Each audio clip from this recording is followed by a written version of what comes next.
detail at the operation of spanning. First, let's see what we'll cover in this video. First of all, we will take a look at spanning tree states and timers. We already know the blocking and forwarding state, but there are also a couple of transitional states between those two, and some timers that determine when the switch moves between each state. I'll show you the spanning tree BPDU, Bridge Protocol Data Unit, what fields are included in it, and what their purpose is. Then we'll take a look at some optional features of spanning tree protocol, sometimes called the spanning tree toolkit, some additional features that you can enable that improve spanning tree. We'll cover some of them briefly. Finally, we'll cover spanning tree configuration. Spanning tree runs by default, so you don't actually have to do any configuration, but you should know how to change which switch becomes the root switch, so you can make sure traffic follows the best path. Also, make sure to stick around to the end of today's quiz. I will feature one practice question from Boson Software's XSIM, a fantastic set of practice exams for the CCNA. Pretty much everyone who uses them agrees they are the best practice exams out there and are an essential part of preparing for the CCNA. They definitely helped me pass all of my CCNA and CCNP exams the first try. If you want to grab a copy of XSIM, please follow the link in the video description. First, let's take a look at spanning tree port state. You are already familiar with two, blocking and forwarding, but there are two others, listening and learning. Blocking and forwarding are the two stable states. Root and designated ports remain stable in a forwarding state, and non-designated ports remain stable in a blocking state. Note that they only remain stable as long as there are no changes in the network topology. If a new device is added, an interface is shut down, or a hardware failure occurs, they may have to change state. But, as I said, as long as the network is stable, each spanning tree interface will be stable in one of these states. Now, there are also two transitional states. Listening and learning are transitional states, which are passed through when an interface is activated, or when a blocking port must transition to a forwarding state due to a change in the network topology. Actually, there is one more state you might hear of. This is the disabled state. This simply refers to an interface that is administratively disabled, meaning shut down. We won't really talk about the disabled state much, because it doesn't really play any role in spanning. Interface is shut down. Okay, let's take a look at these states, starting with the blocking state. Non-designated ports are in a blocking state. Interfaces in a blocking state are effectively disabled, prevent loops. This is what makes spanning tree work, disabling redundant interfaces shut down. Okay, let's take a look at these states, starting with the blocking state. Non-designated ports are in a blocking state. Interfaces in a blocking state are effectively disabled, prevent loops. This is what makes spanning tree work, disabling redundant interfaces to avoid loops. Interfaces in a blocking state do not send or receive regular network traffic. Any regular traffic that arrives on an interface in a blocking state will simply be dropped. However, interfaces in a blocking state do receive spanning tree protocol BPDUs. They need to receive and process BPDUs to be aware of the spanning tree topology and be ready to transition towards a forwarding state if they need to. But interfaces in a blocking state do not forward STP BPD. Finally, interfaces in a blocking state do not learn MAC addresses. If regular traffic arrives on the interface, it is dropped without adding the MAC address to the MAC address. After the blocking state, interfaces with a designated or root role enter the listening state. Let me just repeat that. Only designated or root ports enter the listening state. Non-designated ports are always blocked. That's because listening is a transitional state that eventually leads to the forwarding state. So there's no need for a non-designated port to enter this state. Listening state is 15 seconds long by default. This is determined by a timer called the forward delay timer. You'll soon see that this timer isn't used only for the listening. Anyway, remember that it is 15 seconds by default. The interface in the listening state only forwards and receives spanning tree BPDUs. It does not send or receive regular traffic. If a regular unicast frame is received on a port in the listening state, it will be discarded.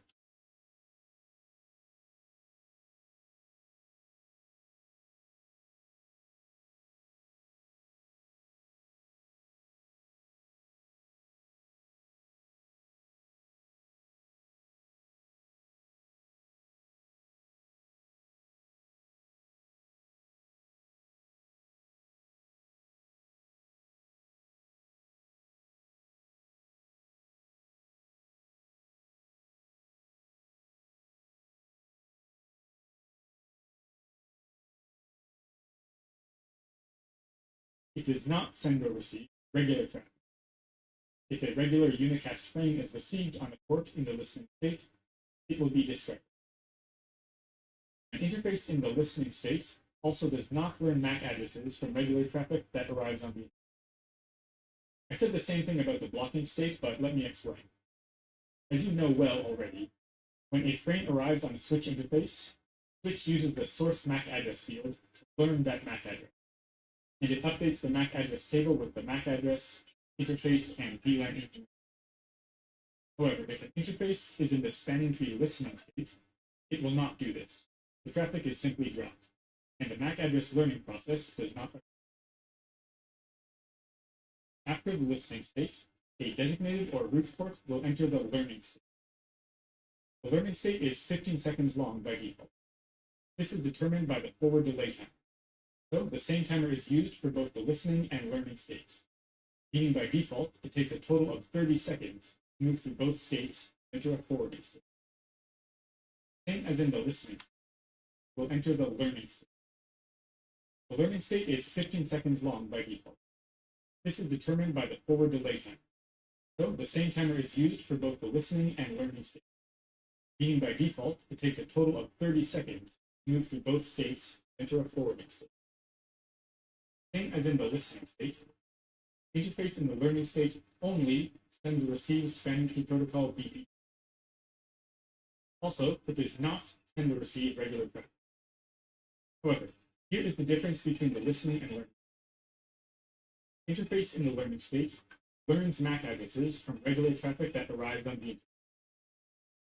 So, an interface in the learning state is preparing to forward traffic by building up some of its MAC address table beforehand. Interface in the learning state learns MAC addresses from regular traffic that arrives on the interface. So, an interface in the learning state is preparing to forward traffic by building up some of its MAC address table beforehand. Finally, we have the forwarding state. Root and designated ports are in the forwarding state. They're stable. The port in the forwarding state operates as normal. So what does that mean? Port in the forwarding state sends and receives BPDUs. Sends and receives traffic. Also, it learns MAC addresses from the frames that arrive on it. It adds them to the MAC address. But the sake starting with the this is okay. Let's take a look at these things. It essentially isn't the thing about frame time. Just 18 seconds. The difference between the listening and regular traffic that arrives on the address table will be root and track address table. So it's a switch port operating as normal.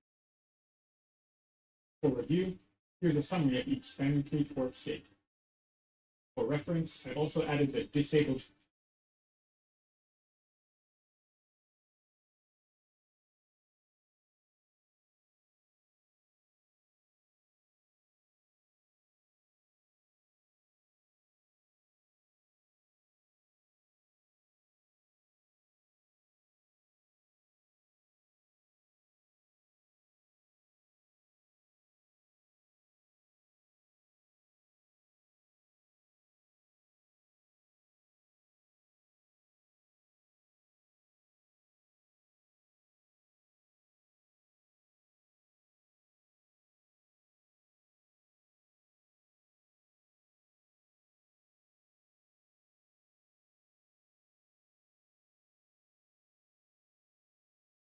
state to the bottom, which, as I said before, is the spanning tree state of a shutdown, administratively disabled interface. Pause the video if you want to take a look at this table and use it for review. You can also review using the flashcard deck. Make sure to download it from the link in the video description. Now let's talk about each of the timers used. I've already mentioned the hello and forward delay timer, but I haven't mentioned max age yet. First up, let's look more in detail at the hello timer. It determines how often the root bridge hello BPD. By default, it will send them every 2 seconds. Other switches in the network do not originate their own BPDU, but they will forward BPDU they receive. However, there is one thing I didn't mention before. The switches will only forward BPDUs on their designated ports. Let's see how that works. First off, I showed you this slide in day 20's video. Assuming these switches all come online at the same time, each assumes they are the root bridge, and each will send BPDUs out of all interfaces. However, once the network has converged and all switches and ports are stabilized in their roles, only the root bridge sends BPDUs. Then the other switches will forward these BPDUs on their designated, updating information like the bridge root cost, sending bridge ID, sending port ID, etc. Then, 2 seconds later, root bridge will send BPDUs again, and the other switches will again forward these BPDUs on their designated.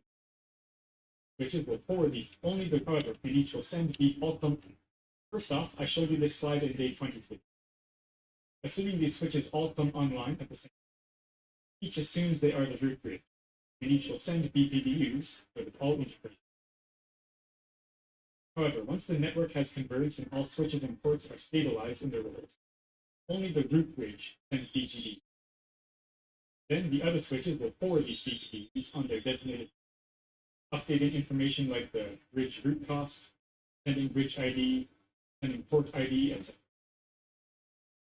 Then, 2 seconds later, root bridge will send BPDUs again, and the other switches will again forward these BPDUs on the designated.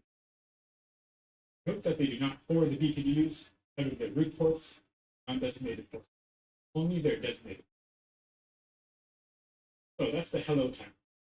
Next up, the forward delay time. This is the length of the listening and learning transitional state that a port goes through when it moves to forward. Note that this is the length of each of the states, not the total length of both combined. So with the default forward delay timer of 15 seconds, it takes a total of 30 seconds for the switch port to move through both states and forward back. Then the final time, one I haven't told you about yet, is the max age time. This timer indicates how long an interface will wait to change the spanning tree topology after ceasing to receive BPD. So this will need some more explanation. Let's take a look. Remember that each collision domain has one designated port, and BPDUs are forwarded out of designated. So all root ports and non-designated ports expect to receive BPDUs. The root bridge, switch 3, sends BPDUs, and then switch 1 and switch 4 forward them out of their designated ports. To demonstrate the max age timer, let's focus on switch 2's G01. It just received a BPDU, so the max age timer is reset to 20. Counts down to 19, 18, and then the root bridge sends BPDUs because of the 2-second hello time. They are forwarded by the other switches, and switch 2 resets its max age timer to 20, 19, 18. But what if a failure occurs on the connection between switch 1 and switch 2? The root bridge will send BPD, and other switches will forward the BPD, but switch 1's G00 interface is down, so switch 2 no longer receives a BPDU on its G01 interface. So the max age timer continues counting down, 17, 16, 15, and if the failure doesn't recover, and switch 2 doesn't receive any more BPDUs on its G01 interface, switch 2's max age timer will count all the way down to 0. What happens then? First of all, If another BPDU is received before the max H timer counts down to 0, the time will reset to 20 seconds and no changes will occur. However, if another BPDU is not received, max H timer counts down to 0. The switch will reevaluate its STP choices, including root bridge and local root, designated and non-designated ports. After these decisions, if a non-designated port is selected to become a designated or root port, it will transition from the blocking state to the listening state for 15 seconds, learning state, again for 15 seconds, and finally the forwarding state. So it can take a total of 50 seconds for a blocking interface to transition to forwarding. Why does it take so long? Well, these timers and transitional states are to make sure that loops aren't accidentally created by an interface moving to forwarding state too soon. I showed you in the previous lecture how dangerous a layer 2 loop can be. That's why spanning tree protocol is very careful about moving an interface to a forwarding state. However, a forwarding interface can move directly to a blocking state, because there's no worry about creating a loop by blocking it. But as I just said,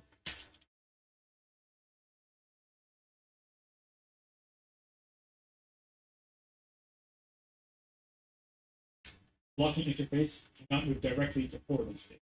It must go through the listening and. So let's move on to check out the spanning tree BPDU, Bridge Protocol Data.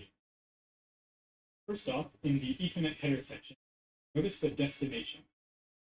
Cisco's PVST Plus uses the destination MAC address of 0100 0CCC CCCD for its BPD.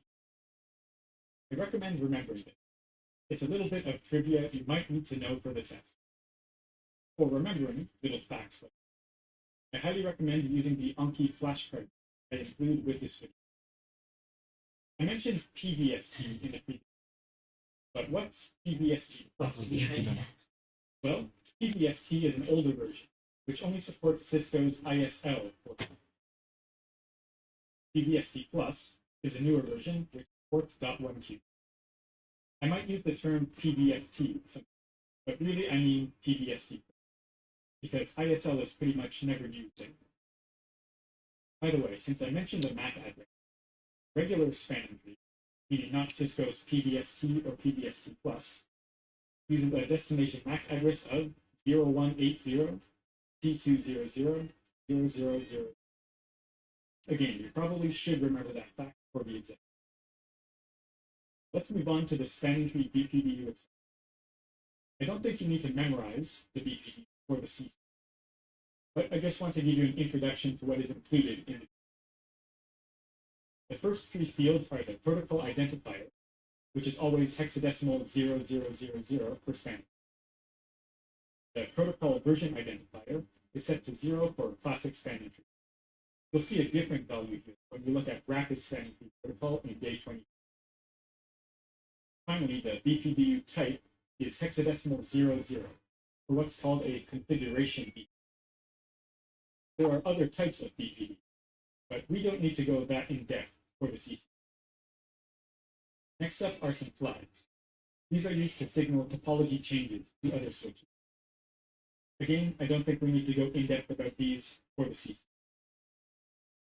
Next up is the root identifier, which gives the bridge priority, extended system ID, which is the VLAN ID, 10 in this case, and the bridge system ID, which is the MAC address of the root. I set the MAC address to all A's. Next is the root path cost. It's 0 in this case, so you know that this is the root bridge. You also know this is the bridge by looking at this field.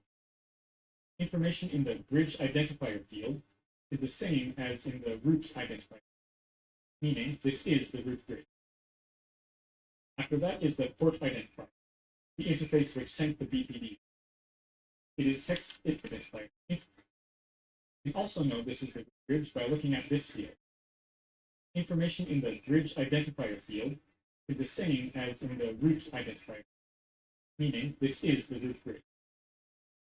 After that is the port identifier, the interface which sent the BPD. It is hexadecimal 8002. 8 in hexadecimal is equivalent to 128, which, if you remember from day 20, is the default port priority. 02 is the number of the port itself. Finally, the time. Message age is something I haven't mentioned yet, but it starts at 0 at the root bridge and is increased by 1 each time it is forwarded by another switch. It is subtracted from the max age when a switch receives the BPDU. So, for example, if the BPDU is passed through 5 switches, when it reaches the 6th bridge, it will immediately reduce its max age timer to 15, meaning each time it receives a BPDU, its max age will reset to 15 instead of 20, even though the max age timer is 20. I don't think that's an important topic for the CCNA, though. It's a bit more advanced. After that, we have the 3 timers we talked about: max age, hello, and forward delay. By the way, the spanning tree timers on the root bridge determine the timers used for the rest of the switches in the network, even if they are configured differently. Next, let's talk about some optional features of spanning tree, sometimes called the spanning tree toolkit. These are features that can be enabled to improve the functionality of spanning tree protocol in some way. The first one is called portfast. It solves one problem of spanning tree. Portfast can be enabled on interfaces which are connected to end hosts, like the G02 interface on each of these switches. These are designated ports in the forwarding state. However, when they are first turned on, or first connected to the PCs, they must go through the listening and learning states first, before they can start forwarding traffic. How long does that take? 15 seconds for listening, 15 seconds for learning, so 30 seconds in total. I want you to open up Packet Tracer and try a little experiment. For this experiment, make sure Show Link Lights is enabled. You can enable it by clicking on Option, Preferences, and then making sure this box is checked. I want you to place a switch and a PC like this. Get a watch or timer ready, and then connect them.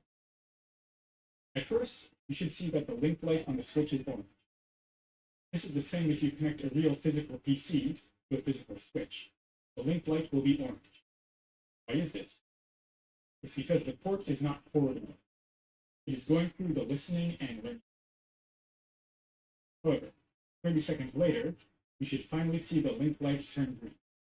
The port is finally forwarding. I told you why spanning tree goes through this process before putting a port in the forwarding state. It's because layer 2 loops are so dangerous for a network that the switch wants to be absolutely sure no loop will be formed before forwarding out of that. However, only interfaces connected to another switch can form a layer 2 loop. There is no risk of forming a loop with an end host. So, wouldn't it be nice if these ports connected to end hosts could start forwarding right away, without having to wait 30 seconds to go from listening to learning to forwarding? Well, that's what portfast does. Portfast allows a port to move immediately to the forwarding state, bypassing listening and learning.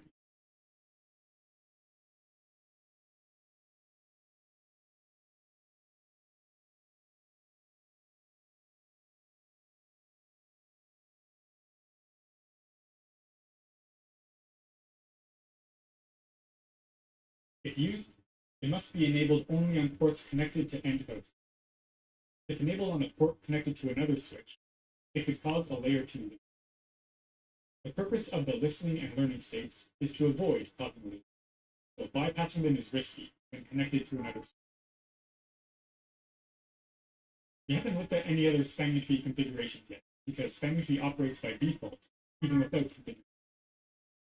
We will look at general spanning tree configuration, but first, let's look at portfast. Portfast is enabled at the interface level with the command spanning tree portfast. Then we get a warning about what I just told you. You should only enable portfast on ports connected to an end host. There is also a message saying that even though portfast was configured, it will only take effect if the interface is in a non-trunking mode, so if it is an access. That's because trunk ports are typically connected to other switches. You can still configure portfast on a trunk port, it just won't take effect. You can also enable portfast with the following command in global config mode. spanning tree portfast default. This enables portfast on all access, but not. So portfast is a great feature for getting a switch port connected to an end host running quickly without having to wait 30 seconds. However, it can still be a risk. What if an employee plugs another switch into the network like this? This employee doesn't necessarily have malicious intent. They could just be unaware of exactly what they are doing. Because portfast is putting these interfaces into a forwarding state, a layer 2 loop is formed. Portfast can also cause loops if the network cabling is changed without proper cause. Perhaps a host is moved to a different switch port, and a switch is connected to its old port. Anyway, the point is that there is a risk to using portfast. However, there is an additional spanning tree optional feature that we can enable to protect against such a loop, called BPDU guard. If an interface with BPDU guard enabled receives a BPDU from another switch,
the interface will be shut down to prevent a loop from forming.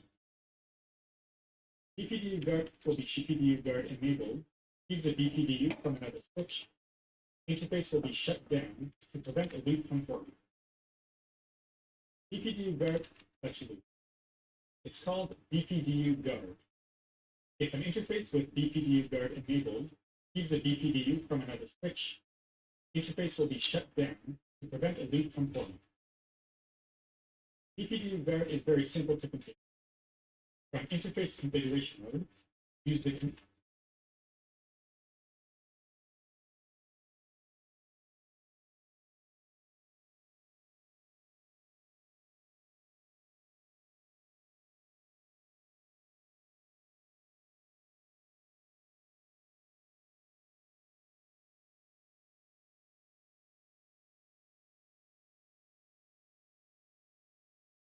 command spanning tree BPDU guard enabled.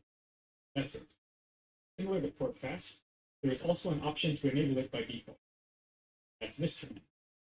From global config mode, use the command spanning tree portfast BPDU guard default. This enables BPDU guard all portfast enabled interfaces. Notice that the commands are a little different. To enable it directly on the interface, it's spanning tree BPDU guard enabled. No mention of portfast. However, to enable it globally, you have to include portfast in it. spanning tree port fast, BPDU guard, equal.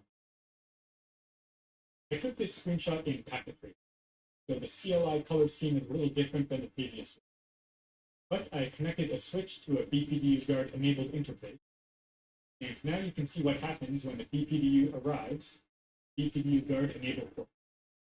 Port is disabled. It is effectively shut down. What if you want to enable the port again? To enable a port that was disabled by BPDU guard, simply shut down and no shutdown the interface. You can see that the interface comes up. However, if you didn't actually solve the problem and it's still connected to a switch, you can see here that the interface will immediately be disabled again when the next BPDU arrives. Make sure you actually solve the problem before trying to. In terms of spanning tree optional features, the 200-301 exam topics list only mentions port paths. I also showed you BPDU Go, because it is connected to port paths, so I think it is a feature. There are many other optional features that can be enabled, and there's no need to know all of them for the season. But let me just quickly introduce two others. You should at least know the name and basic purpose of them, just in case they are mentioned in the exam. They are root guard and loop guard. If you enable root guard on an interface, even if it receives a superior BPDU with a lower bridge ID on that interface, the switch will not accept the new switch as the root bridge. The interface will be disabled. This helps maintain the spanning tree topology. If someone plugs another switch into the network, either with bad intent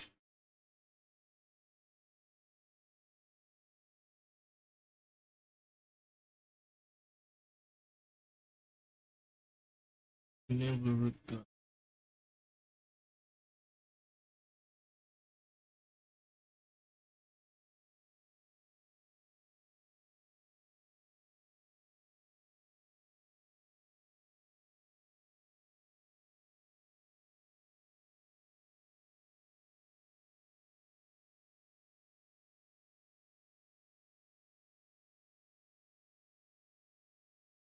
or perhaps without knowing the impact of the action. If you enable loop guard on an interface, even if the interface stops receiving BPDUs, it will not start forwarding. The interface will be disabled. This prevents loops that can happen if an interface fails only in one direction, causing what is called a unidirectional loop that can't receive data, but is still able to forward it, or the opposite. So those are two other optional spanning tree features. However, as I said, you probably don't have to know these spanning tree optional features or others, such as uplink fast, backbone fast, etc., for the CCNA. Make sure you know port fast and BPDU guard. If you want to read more about the others just in case, do a Google. Finally, let's look at some basic spanning tree configuration, starting with the mode. You can configure the spanning tree mode, which it uses with the command spanning tree mode, and then you can see there are three options. MST, multiple spanning tree, is not a topic you need to know for the CCNA. PVST is the classic spanning tree, but with Cisco's per VLAN edition, the one we have been learning about. Rapid PVST is an improved version I will tell you about in the next lecture. Modern Cisco switches run rapid PVST by default, and usually there is no reason to change. However, if you want to try out the classic spanning tree for your lab, like I did for these demonstrations, you can enable it with this command, spanning tree mode PVST. You can also manually configure the root bridge by manipulating the bridge priority of a switch.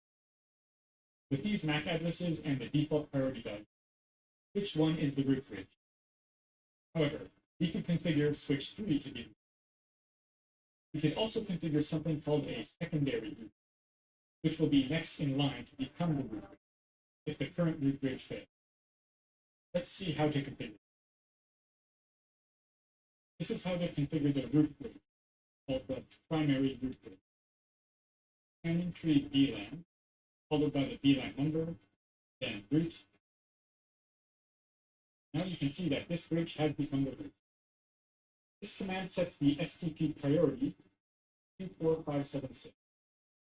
If another switch already has a priority lower than 24576, it sets this switch's priority to 4096 less than the other switch's priority. So it makes this switch have the lowest priority, making it the root bridge. If you then check the running config, you can see that the command that is actually applied in this case is spanning tree VLAN 1 priority 24576. So this command tells the switch to apply the spanning tree priority command, either with the priority 24576 or 4096 less than the current lowest priority. The command to set the secondary root bridge, the bridge with the second lowest priority, is basically the same. Spanning tree VLAN number, root secondary. Now the priority has been set to 28672. So this command sets the spanning tree priority for this VLAN to 28672. However, like the root primary command, the actual command that is applied is the spanning tree priority command. So for both of these commands, you could actually use the spanning tree priority command, as you see here, to configure the root bridge. Spanning tree root command is just a simple way to do it without remembering the different increments, 4000 megabytes. You may remember from the last lecture that the bridge priority must be set in increments of 4000 megabytes. The root command is easier to. So this is our topology now. Interface between switch 1 and switch 2 is disabled because switch 1 is blocking its G00 interface. This topology is running Cisco's PBST+. So actually, this is just the topology for VLAN 1. Perhaps there is another VLAN, VLAN 2, in this. What will the topology look like for it? It will look like this, the default topology, because the root bridge settings we configured only apply to VLAN 1. In VLAN 2, the connection between switch 1 and switch 2 won't be the same. Instead, the connection between switch 2 and switch 3 will be the same. This allows for what's called spanning tree load balance. If you have multiple VLANs in your network, blocking the same interface in each VLAN is a waste of interface bandwidth. That connection will be doing nothing, just waiting for another connection to fail so it can start forwarding. However, if you configure a different root bridge for different VLANs will disable different interfaces. Okay, to check if you understood that explanation, let's do a quick quiz. This is quiz question 7, because in day 20's lecture, we did spanning tree quizzes 1 to 7. Two VLANs are active in this network, 10 and 20. By default, switch 3 is the root bridge for both VLANs. Configure switch 1 as the primary root for VLAN 10 and the secondary root for VLAN 20. Configure switch 2 as the primary root for VLAN 20 and the secondary root for VLAN 10. Which two commands should you issue on switch 1 and which two commands should you issue on switch 2? So use the commands I just showed you, the spanning tree root command, and configure switch 1 and switch 2. You don't have access to the CLI, so just use an empty text file right out the command. Two commands on each switch. Pause the video now to do so.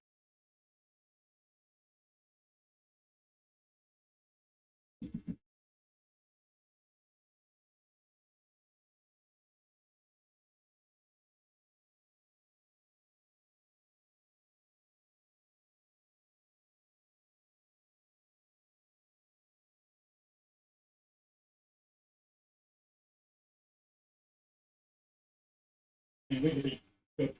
However, let 2/8 root with an 4096 less than the current lowest priority.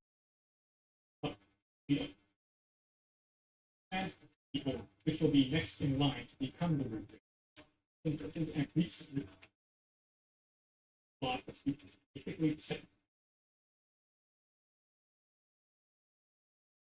The default switch 3 is the root bridge.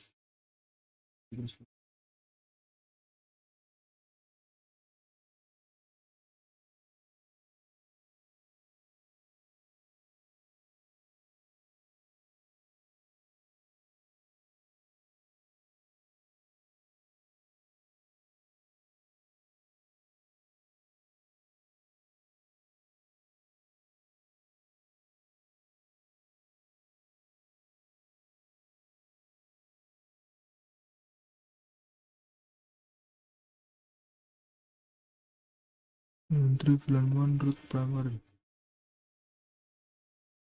Spanning 3.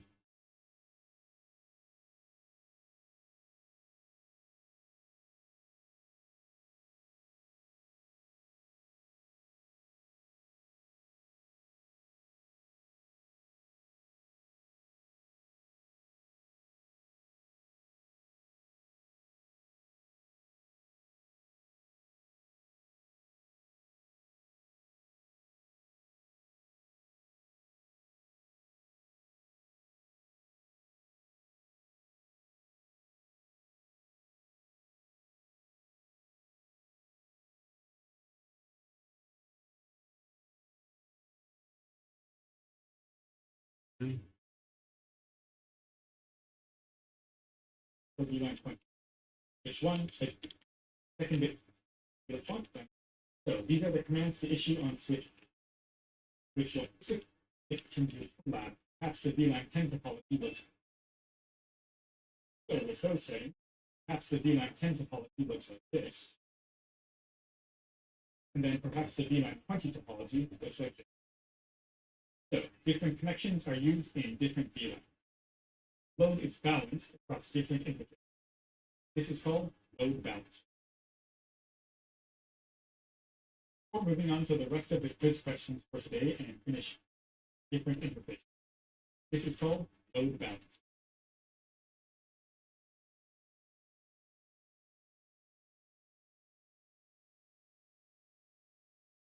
Let me quickly show you how to configure some spanning tree port settings. There are two main settings you can configure on a spanning tree: cost and the port priority. And as you can see from this command, they are both configured on a per VLAN basis, like the bridge priority. As a review, what is cost? It's the root cost. Remember the chart I showed you in day 20. Fast Ethernet costs 19. Gigabit Ethernet costs 4. It's used primarily to determine the root port, and is also used as a tiebreaker in selecting designated and non-designated. How about the priority? Do you remember what it is used for? Well, it is the first half of the port ID, which is the final tiebreaker in determining the root port. Why would you want to change either of these values? Well, change the result of the root port for designated port selection process. I won't give a detailed example here, but we'll practice it a little bit in the lab video, so make sure to watch that. First, I configure the cost of this interface. As you can see, the range is from 1 to 200 million. Then I set the port priority, which is configured in increments of 32, from 0 to 224. Those are the only spanning tree interface settings you need to know for the CCNA. Again, stay tuned for the lab video.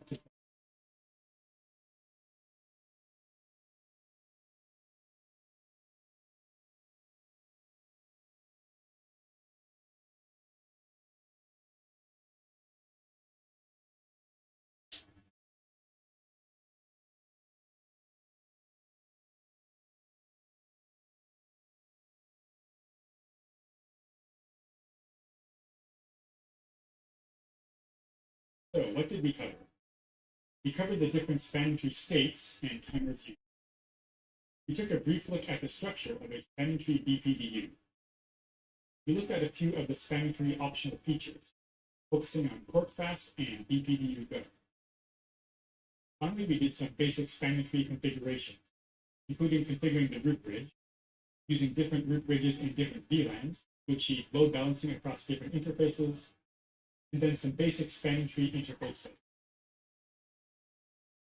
Okay, for today's quiz, we'll do 3 more questions about spanning tree, covering what we learned in this video. After that, one special practice question from Boson Software's XSIM for CCNA. By far the best practice exams for the CCNA. Be sure to watch for them. If you want to get a copy of Boson XSIM, please follow the link in the video description. Let's go to question 8 of the quiz. So, continuing from quiz question 7 we did earlier, here is number 8. You connect a PC to a switch. However, for about half a minute, you are unable to connect to the network. Which 2 options could fix this issue and allow you to access the network more quickly? Choose 2. Each answer is a complete solution. A. Enable port fast on the switch port we connect the PC to. B. Reduce the STP hello time. C. Reduce the STP forward delay time. Or D. Reduce the STP max age time.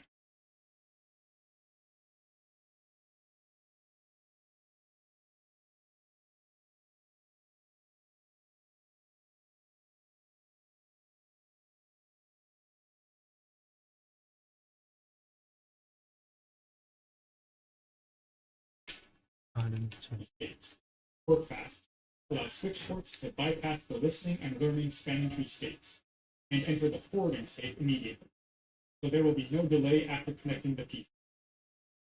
As for C, the forward delay time determines how long the listening and learning states are. If you shorten this time, the switch will begin forwarding more quickly. However, it is recommended that you leave the timer at the default setting. These default settings were chosen for a reason. Okay, let's go to question 9. Packet capture indicates that a switch port has an STP port ID of hexadecimal 8002. What is the STP port?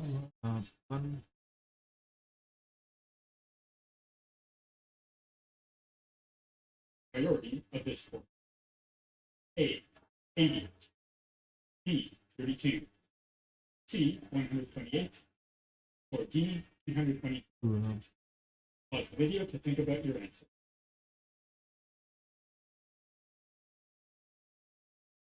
The answer is C. 128. The first half of the port ID, hexadecimal 80, is the STP port priority. Hexadecimal 80 is equivalent to 128 in decimal. C is the correct answer. Let's go to question 2. Want to make sure that a layer 2 loop will not be caused if a user connects a switch to a switch port.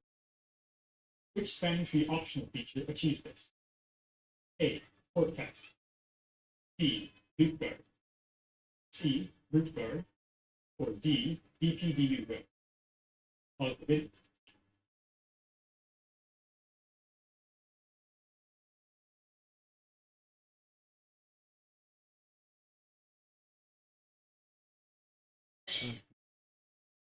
You have to think about your answer. There is D. BPDU guard. BPDU guard will shut down an interface if a BPDU is received on the interface to prevent any potential loops. It should be enabled on port fast enabled switches connected to any. Okay, that's all for the quiz. Let's take a look at a question from Boson Xsim, CCNA. Okay, for today's Boson Xsim practice question, we're going to take a look at the same question as in day 20's video. Because at the end of day 20's video, I said we hadn't actually learned enough to answer the question Boson about spanning. Well, now we can answer at least some of it. So let's read the question one more time. We want to decrease the amount of time that it takes for switch ports on switch A to begin forwarding. Port fast is not configured on any of the switch ports on switch A. Issue the spanning tree port fast default command, global configuration. Which of the ports on switch A will use port fast? Select the best answer. A. No ports. Port fast cannot be enabled. B. All trunk ports. C. All ports. D. All access. Okay, you should know the answer to this question. Please pause the video here to think about your answer. Want to decrease the amount of time that it takes for switch ports on moving forward. Port fast is not configured. Which ports are? Should spanning tree port fast default command from Google.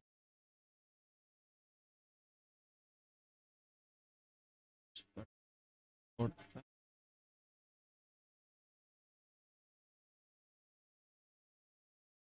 You want to decrease the amount of time that it takes for switch ports on switch A to begin forward. It means that the switch A will begin to forward in access ports. Which of the will use port fast? I think the answer is all access ports. but you issue the spanning tree port fast default command from global configuration.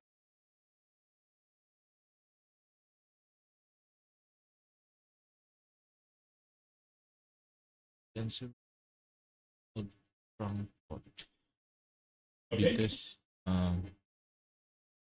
he entered the spanning tree port fast default on a global configuration mode, so it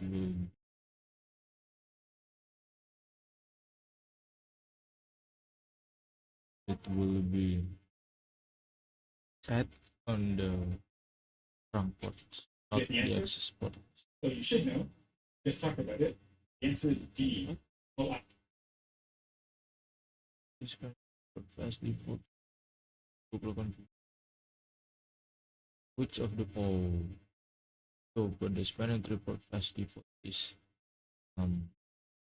issued the access ports, not the trunk ports, because if you use port fast default on trunk port, it will be created layer 2 loops. So for stopping that, they will not set the spanning tree port fast default on trunk ports. It is on access ports. access. Or at least I think it is. Let's check. Check your answer. Put down here, show answer. There it is. Okay, so not only does it tell you it's correct, but even more importantly, it gives you an explanation of why it's correct. Why D is correct, why A, B, and C are incorrect. That's one of the great things about boson Xing is these explanations. Personally, I think a practice exam that just tells you correct or incorrect, instead of telling you why it's correct, why it's incorrect, isn't very useful. So let's read just at least this first part about the explanation. All access ports on switch A will use port fast. Port fast enables faster connectivity for hosts connected to an access layer switch port. If port fast is not enabled, switch port transitions through the STP listening and learning states before it enters the forwarding state. The process can take as long as 30 seconds if the default timers are used. In addition, port initialization could take as long as 50 seconds. All access ports on switch A will use port fast. Port fast enable faster connectivity for host connect to an access layer switch port. If port fast is not enabled, a switch port transition through the spanning tree protocol or STP listening and learning states before it enters the forwarding state. This process can take as long as 30 seconds if the default STP timers are used. In addition, port initialization could take as long as 50 seconds if port aggregation protocol or PAGP is enabled. Port fast transition the port to the STP forwarding state without going through the STP listening and learning states. Port fast is a feature that should be used only on switch ports that are connected to end devices such as user workstation or print devices, because port fast immediately transitions a port to the STP forwarding state. Skipping over the listening and learning states, steps should be taken to ensure that the switch that inadvertently or intentionally connected to the port cannot influence the STP topology or cause switching loop. Cisco recommends steps should be taken to that switch that inadvertently or intentionally connected to the port cannot influence the STP topology or cause switch loops. Cisco recommends the switches should not be connected to access ports that are configured with port fast. Switches should always be connected by trunk ports. You can enable port fast for specific ports by issuing the spanning tree port fast command in the interface configuration mode. However, you can also enable port fast for all access ports on the switch by issuing the spanning port fast default command in the global configuration mode. Trunk ports are not affected by spanning tree port fast default command. Get position of the ports Quick guide, written by practices follow the link video. Download the deck from the link. Flashcard. No,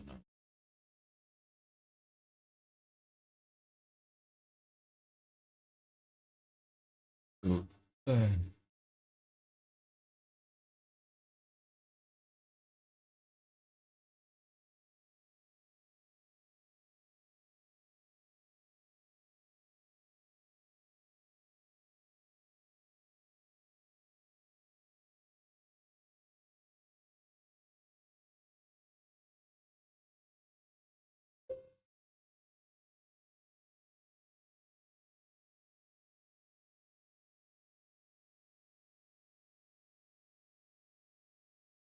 what is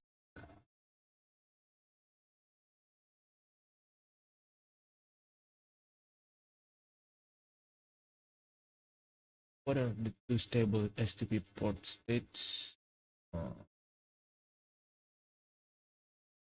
Stable. First one is blocking forward.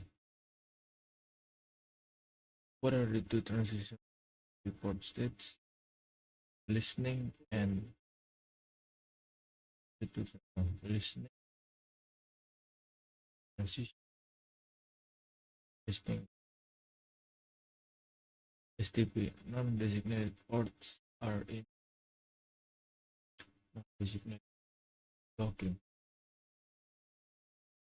Do interface in a blocking state send or receive regular network traffic. Do interface in a blocking state send or receive regular network. No. Do interface in a blocking state send. Yes. Huh? Or send. Receive. Yes. Do interface in a blocking state receive videos. Yes. Do interface in a blocking state learn MAC address. No. STP default forward delay timer then do interface in a listening state send or receive regular network traffic. Listening and learning then no. Do interface in a listening state send or receive BPDUs. Blocking state yes send. Do interface in a listening state learn MAC address. Learn MAC address listening no. Do interface in a learning state send or receive regular network traffic. Learning receive regular network.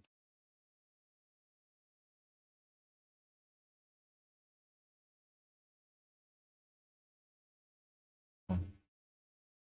Do interface in a learning state send or receive yes. Do interface in a learning state learn MAC address. Do interface in a forwarding state send or receive yes. Do interface in a forwarding state say yes. Do interface in a forwarding state learn MAC yes. If default hello timer to icon. If default max its timer 20 seconds.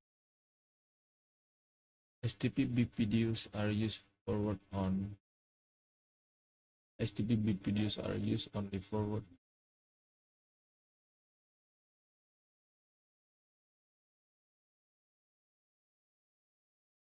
Designated part of forward designated. What are the two transitional STP port states? Transitional port states run listening and learning. STP BPDUs are on designated. Do interface in a listening state send or receive BPDUs? Yes. Do interface in a listening state learn MAC address? No. Do interface in a blocking state BPDUs? And what are the two stable STP port states? Forwarding and blocking and forwarding. Undesignated ports are blocking state. Do interface in a blocking state learn MAC address? Do interpersonal learning state send or receive beep? Yes. Do interpersonal blocking state send or receive? Do interpersonal blocking state receive? Yes. Do interpersonal forwarding state send? Yes. TP default hello timer is 2 seconds. Default forward time delay timer is second. Do interpersonal listening state send or receive regular network now? Do interpersonal forwarding state send? Yes. Do interpersonal forwarding state learn? Yes. Do interpersonal learning state learn MAC address? Yes. Do interpersonal learning state send or receive regular network traffic? No. STP default max each timer each second. STP BPDs are only forward on designated.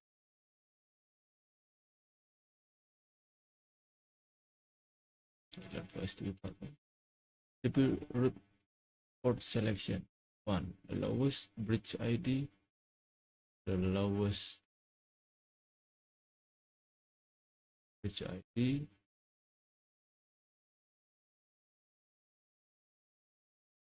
Ketiga ini lowest port ID.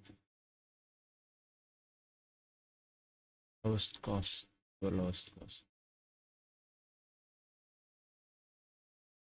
Lowest root cost. Neighbor bridge ID. Port ID. Again. Surface speed 802.1 STP cost to 10 gigabit. STP designated ports are in ports forwarding state. When switch is powered on, it assumes the role of root bridge. Interface speed 10 Mbps. STP cost will be 100. Interface speed cost 19. 100 plus internet. There must be one designated port per. There must be one designated port per collision domain. Surface speed cost for 1 gigabit. 100 passive Ethernet. And cost will be 100 Mbps. The cost will be 19. STP non-designated ports are a blocking state. The STP bridge priority can be changed in units of 4096. Surface speed 10 gigabit per second. So STP cost will be 2. And 802.1 STP network, which switches send BPDUs. Root. STP root ports are in forwarding state. STP root port selection. 1. The lowest root ID. Lowest root cost. 2. The lowest neighbor bridge ID. 3. The lowest port neighbor bridge ID.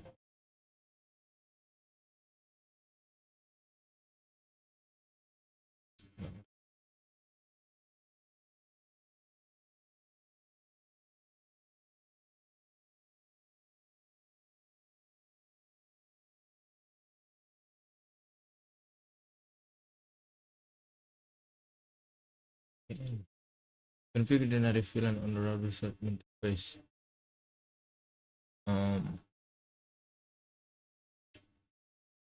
Native VLAN. Which port?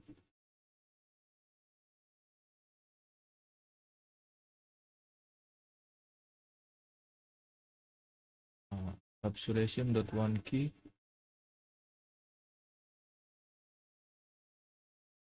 VLAN ID native.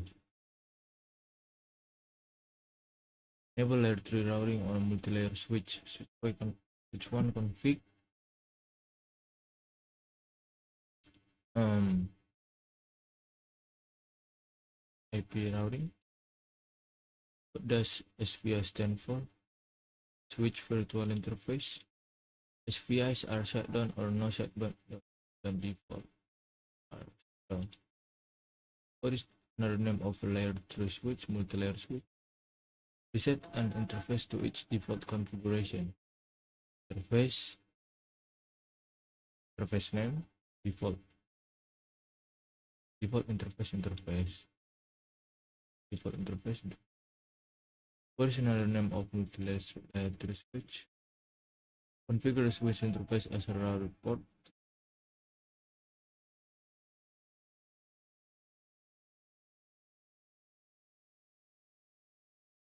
No port. And it's a virtual interface. You can assign IP router. Uh, no switch port is a virtual interface. Yeah.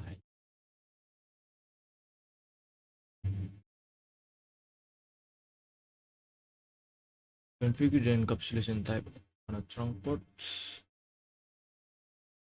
Trunk port encapsulation type. Which port trunk? Encapsulation mode. Configure the VLAN number on a router sub interface. Configure the VLAN number router sub interface. Encapsulation dot one key VLAN number. Router on a stick involves configure VLAN text and IP address on router sub interfaces. VLAN end are reserved and cannot be used. VLAN 1 and VLAN cannot.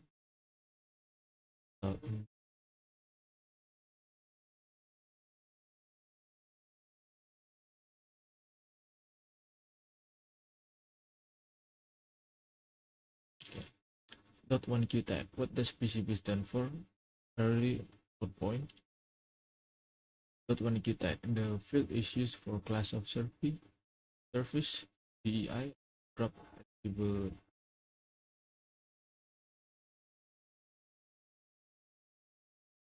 Priority code point. Q tag. The field identifies the VLAN the frame belongs to. An ID. What is the Cisco priority VLAN trunk? IS. VLAN ports are known as tag ports. Trunk. The DI field is 2 bits. What does VLAN stand for? VLAN ID. STP ID stand for?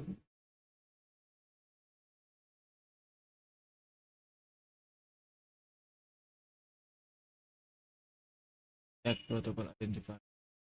The PCB field is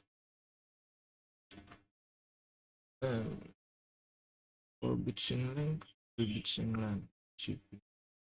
The field is 16 bits in. Dot one Q tag is inserted after source field of the Ethernet. Dot one Q tag is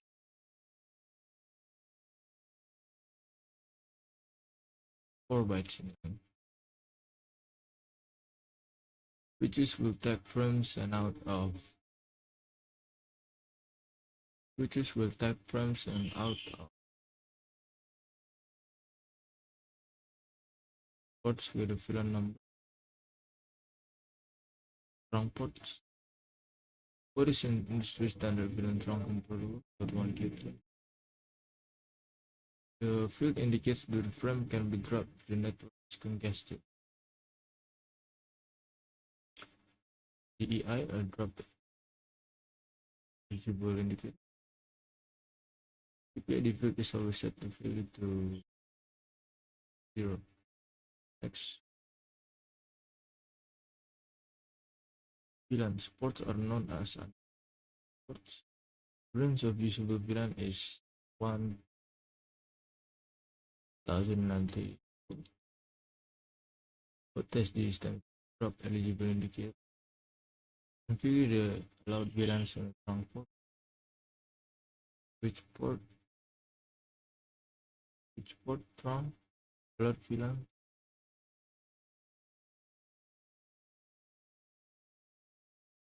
The extended VLAN range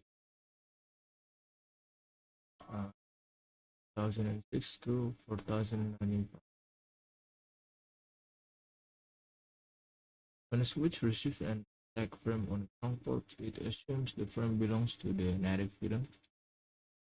The switch does not add .1 tag to the frames in the VLAN of a trunk link. Native VLAN. The normal VLAN range is 1 to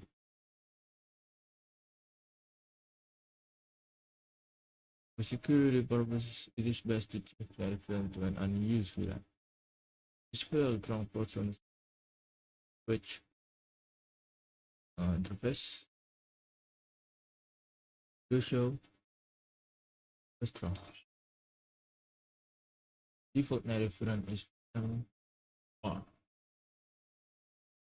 VLAN and reserve 0 and 4090.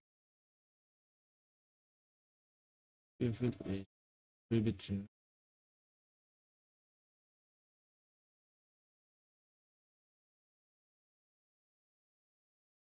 a specific matching route equals the matching route with the list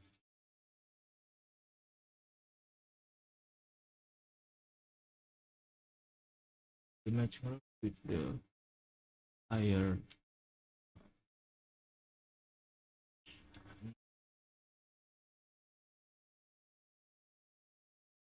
longest